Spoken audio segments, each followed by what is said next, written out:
everybody, I'm Jerry Paul and I'm an indie author, and welcome back to my channel. I write young adult fiction across a variety of genres, and if you think that might interest you, then think about subscribing below. So today we're going to do an author tag, specifically the 10 writerly questions about me. I first saw this tag on Vivian Reeves' channel, which I will link below.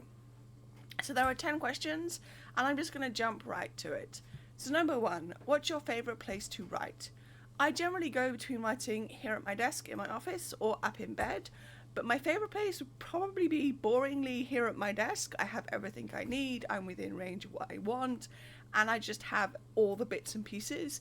I don't really write outside that much. I have done coffee shops, I have done cafes and stuff like that, but I don't really find it easy to concentrate in those, so writing at my desk is where I'm most productive and where I have the most fun. Number 2, coffee or tea?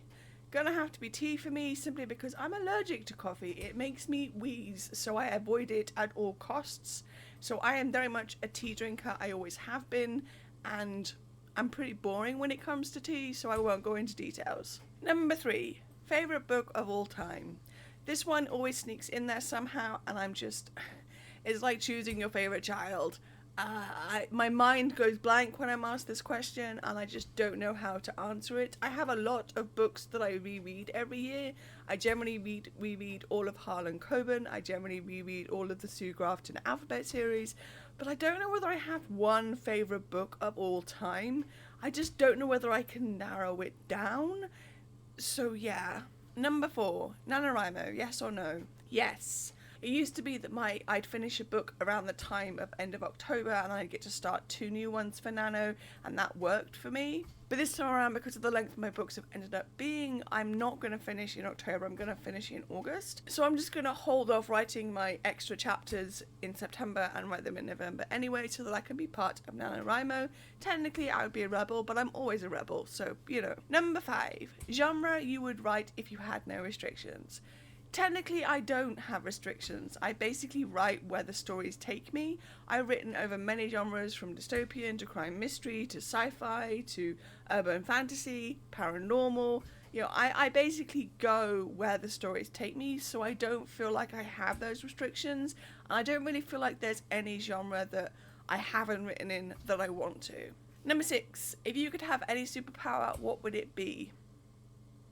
I really had to think about this one. It would probably be something like teleportation or telepathy or something like that. Probably more teleportation or telekinesis than anything else like that. Just because then I could get to places without having to drive there and spend spoons that I don't have on it. And if I had telekinesis, then I could move things around and stuff like that. Number 7, favourite author. This one goes with the favourite book of all time one. I do have favourite authors, but I don't have one favourite author. So like I mentioned, Harlan Coben, Sue Grafton. I like me some Jacqueline Wilson, who's a children's book author here in the UK. She is very prolific. And I think those are the ones, but there's probably more that I'm forgetting. Number 8, what kind of music do you listen to when you write? I don't listen to music, simply because my brain cannot do 2 things at once when it comes to that kind of thing. So I will occasionally listen to white noise, either cafe noises and a thunderstorm or stuff like that. But I generally have silence when I write, and that's how I function best. Number 9, if you could live anywhere, where would it be? I like the idea of living somewhere like a cabin in the woods that was accessible, and that's whether you could live anywhere, where could it be? It wouldn't necessarily be the place, it would be the accessibility. Like, I love the simplicity of going on writing retreats to cabins in the woods and just enjoying that, but I'd want it to be accessible, and I don't know whether that's possible. So yeah. And number 10, what do you do when you get writer's block? I generally don't these days. I used to get it quite a lot. Going back through my Facebook memories and stuff like that, you see that, oh, I've had writer's block a lot. I don't get it anymore. I don't think it's because I plan a lot, because I don't. I think it's more just the fact that I've learned to think around things, which sounds very dismissive of people who do have writer's block, or very like, oh, I'm above that. No, I don't think I am. I think it's just pure luck. I get burnout a lot, and I get to the point where I'm just done with the story and I have to push through, but I don't generally get writer's block where I don't know what needs to happen. And my advice for me, and I mean just me because it doesn't work for everybody, is to just keep going.